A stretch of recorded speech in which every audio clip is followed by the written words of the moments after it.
देखिए, ये बहुत गलत हुआ है और मैं समझता हूँ जिस तरह से पाकिस्तान किया हिंदुओं के साथ, और वही रवैया बांग्लादेश भी अपना रहा है, और ये बहुत गलत है। जो लोग थोड़ा सा हिंदू में जागृति आती है और उसका नेतृत्व करते हैं, उनके ऊपर इस तरह से उनकी गिरफ्तारी कर रहे हैं, ये गलत है। और इस पर हमारी सरकार को भी संज्ञान लेना चाहिए, क्योंकि जब तक सरकार नहीं बोलेगी और उस पर कुछ नहीं कहेगी, तब तक इसी तरह से हिंदुओं के ऊपर अत्याचार होता रहेगा और उनको एक एक करके और गिरफ्तार करते रहेंगे, और जहां उनकी शक्ति है उसको कमजोर करते रहेंगे। इसी प्रकार से धीरे धीरे उनके देश में जितने भी हिंदू हैं उनके ऊपर यह अत्याचार होता रहेगा। मैं मांग करता हूँ सरकार से कि इस पर हस्तक्षेप हमारी सरकार करे। जब तक सरकार नहीं करेगी तब तक उसी तरह से बांग्लादेश में हिंदुओं के साथ अन्याय होता रहेगा। किसी की गिरफ्तारी होगी और किसी के मारेंगे, इस तरह के उनकी स्थिति खराब हो गई है। और चाहिए कि तुरंत सरकार इस पर हस्तक्षेप करे, जिससे कि हिंदुओं को बचाया जा सके। महाराज जी, दूसरी बात ये बताया जा रहा है कि वो इस्कान के प्रमुख भी थे, बल्कि इस्कान ने इसकी स्पष्टीकरण भी दे दिया है कि वो इस्कान कभी इस मामले में कोई आतंकवादी नहीं हो सकता है। नहीं, आतंकवादी तो बना दिए जाते हैं ना, जब गिरफ्तार करना होता है या कोई उन पर आरोप लगाना है तो उनको आतंकवादी बना देते हैं। और ऐसा आतंकवादी इस काम वाले थोड़ी हैं।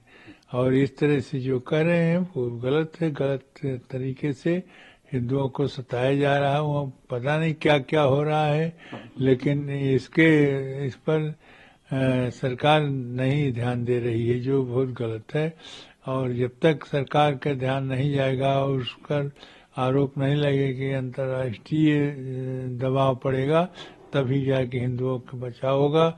नहीं तो ऐसा एक एक करके, और वो जो कोई भी थोड़ा सा भी उसको वो वहाँ प्रयास करेगा, उसके ऊपर ही तरह के अन्याय होंगे। इसलिए सरकार की चाहिए कि इस पर हस्तक्षेप करे। रोज बांग्लादेश से बहुत ही बुरी खबर आती है। कल 3:20 के करीब मुझको फोन आया, और जो चिन्मय कृष्ण दास के साथ में कोई एक जन थे, उन्होंने मेरे को बताया कि जब वो ढाका से चिटगांव के लिए फ्लाइट में बैठने के लिए एयरपोर्ट आए, तो एयरपोर्ट के गेट में ही कुछ प्लेन क्लोथ लोग, मतलब सादे वस्त्र में कुछ लोग आए और उनको पकड़ लिया और पकड़ के गाड़ी में बैठाने लगे। तो जब पूछा गया कि भैया आप लोग कौन हैं, तो बताया कि हम डिटेक्टिव डिपार्टमेंट पुलिस से हैं और इनको हम लोग लेके जा रहे हैं, और उनको एक गाड़ी में बैठा के फिर वो लोग चले गए। तो ये बहुत ही चिंता का विषय है कि एक तरह तो हम देख रहे हैं कि किस तरह जो माइनॉरिटीज हैं, हिंदू माइनॉरिटीज हैं बांग्लादेश में, उनके ऊपर में लास्ट 100 दिनों से अधिक उनके ऊपर में अत्याचार हो रहा है, उनके ऊपर अटैक हो रहे हैं, उनकी औरतों को उठाया जा रहा है, बहुत सारे लोग मारे गए हैं, घर जलाए जा रहे हैं।